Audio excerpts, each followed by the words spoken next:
James had always been meticulous about two things: his medication and his cat, Oliver. Every morning, he lined up his small, white antidepressant pill next to Oliver's green flea tablet. It was routine, until the morning he didn't check twice. That day, James was distracted. His mind was foggy from a sleepless night, and his hands moved on autopilot. He popped the green pill into his own mouth with a sip of water before realizing that wasn't his. But it was too late for Oliver. The cat had already swallowed the white pill. At first, nothing seemed wrong. Oliver purred, rubbed against James's legs, and hopped onto the windowsill to watch the birds. Then, an hour later, the change began. Oliver's ears twitched violently. His pupils dilated until his eyes were almost entirely black. A low, guttural growl rumbled from his throat, a sound James had never heard before. Then, Oliver attacked. He launched himself at James, claws out, teeth bared. James barely managed to block his face before Oliver ricocheted off him and tore through the apartment like a wild thing, knocking over lamps, shredding curtains, hissing at nothing.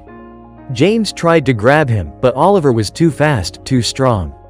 His tiny body moved with unnatural energy, his movements jerky and frantic. When James's neighbor, Mrs. Lowell, knocked to check on the noise, Oliver flew at her, sinking his claws into her arm before she screamed and slammed the door shut. Panicked, James called the vet. "It's the antidepressant," the vet said grimly. "It's stimulating his nervous system.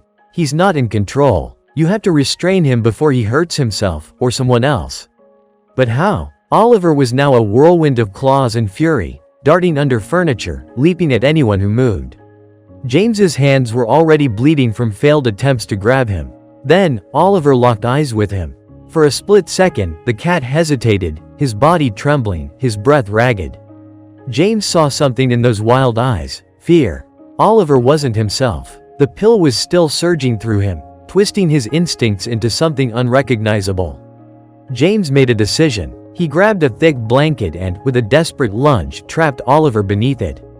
The cat thrashed, screeching, but James held on, whispering apologies as he bundled him tight. Then, silence. Oliver went limp, his breathing slowing. The drug was finally wearing off. Exhausted, James sat on the floor, clutching his trembling cat.